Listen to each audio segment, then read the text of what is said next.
Bismillahirrahmanirrahim. Assalamualaikum warahmatullahi wabarakatuh. Anak-anak kami sekalian, baiklah sebelum kita memulai pelajaran kita yang berikutnya, kita berdoa terlebih dahulu agar kita diberi keberkahan dari Allah Subhanahu wa taala.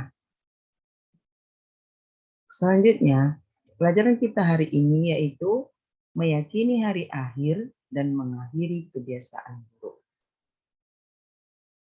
Tujuan pembelajaran kita yaitu yang pertama adalah memahami tentang kiamat sugro. Yang kedua, memahami tentang kiamat kubro. Yang ketiga adalah memahami kehidupan di alam akhirat setelah terjadinya kiamat. Yang pertama, kita definisikan tentang hari akhir. Hari akhir itu disebut juga dengan hari kiamat. Hari kiamat itu adalah hari hancurnya alam semesta beserta seluruh isinya. Tiada seorang pun yang tersisa di bumi ini kecuali atas kehendak Allah Subhanahu wa taala. Kemudian, kiamat itu dibedakan menjadi dua. Yang pertama adalah kiamat kecil yang disebut dengan kiamat sugro. Yang kedua adalah kiamat besar yang disebut dengan kiamat kubro. Dalam pembelajaran kali ini, anak-anak kami dituntut untuk memahami tanda-tanda terjadinya kiamat sugro, yaitu kiamat kecil. Tanda-tanda yang pertama itu adalah terjadinya kematian yang menimpa diri seseorang. Apabila seorang manusia telah mengalami kematian, maka pada saat itu juga pada dirinya telah terjadi kiamat sugro. Kemudian, banyaknya terjadi musibah berupa bencana alam seperti tsunami, banjir, gempa, tanah longsor, dan kemudian banyak lagi musibah-musibah bencana alam yang lain. Selanjutnya, banyaknya perzinahan terjadi di mana-mana, pembunuhan merajalela, meminum minuman keras atau khamar tanpa ada rasa malu sedikit pun.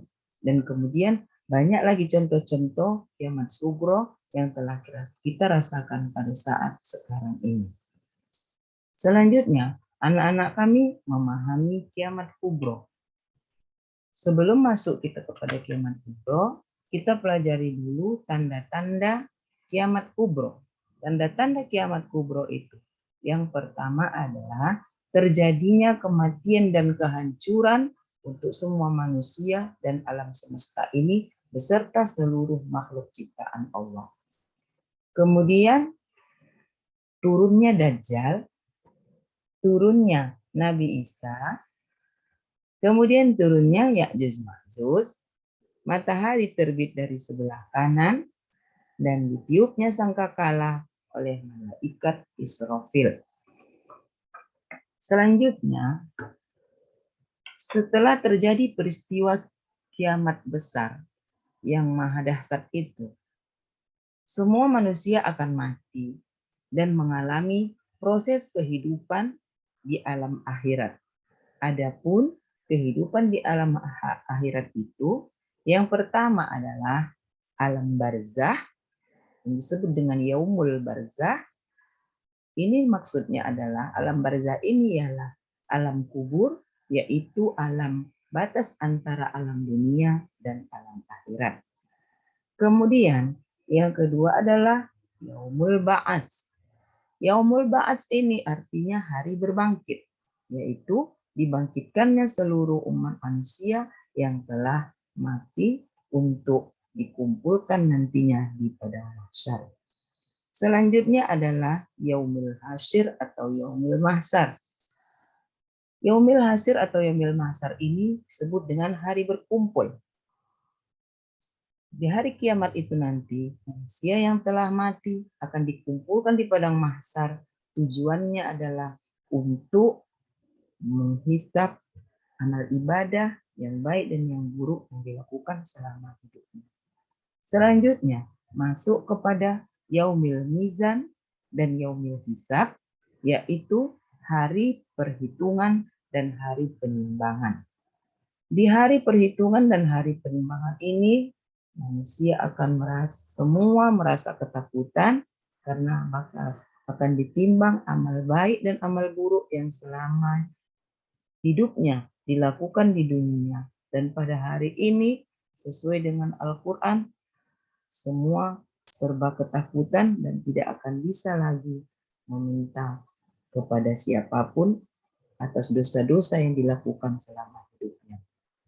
Kemudian, setelah diadakan penimbangan dan perhitungan, amal baik yang dilakukan selama di dunia akan mendapat balasan. Sedangkan amal buruk yang dilakukan di dunia juga akan mendapat balasan. Di sana ada yang dinamakan dengan surga dan neraka. Apabila amal baik ditimbang lebih berat daripada amal buruk, maka Allah menjanjikan surga balasannya. Sedangkan apabila manusia yang amal buruknya lebih banyak daripada amal baiknya, dia akan dimasukkan ke dalam neraka.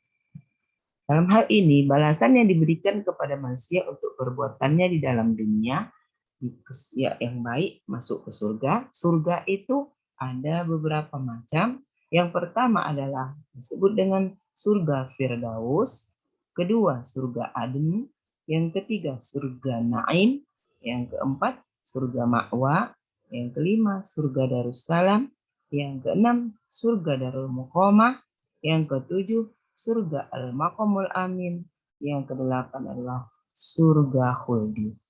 Sedangkan manusia yang ditimbang lebih banyak amal buruknya daripada amal baiknya akan dimasukkan Allah Subhanahu wa taala ke dalam neraka. Adapun beberapa macam neraka, yang pertama adalah neraka Hawiyah, yang kedua neraka Jahim, yang ketiga neraka Sakor, yang keempat neraka Syair, yang kelima neraka Hutoma, yang keenam neraka Jahanam, dan yang terakhir adalah neraka Laza dan Lado. Baiklah anak-anak kami sekalian, dengan berakhirnya itu tadi, maka berakhir pembelajaran kita hari ini. Dan mengucapkan terima kasih. Assalamualaikum warahmatullahi wabarakatuh.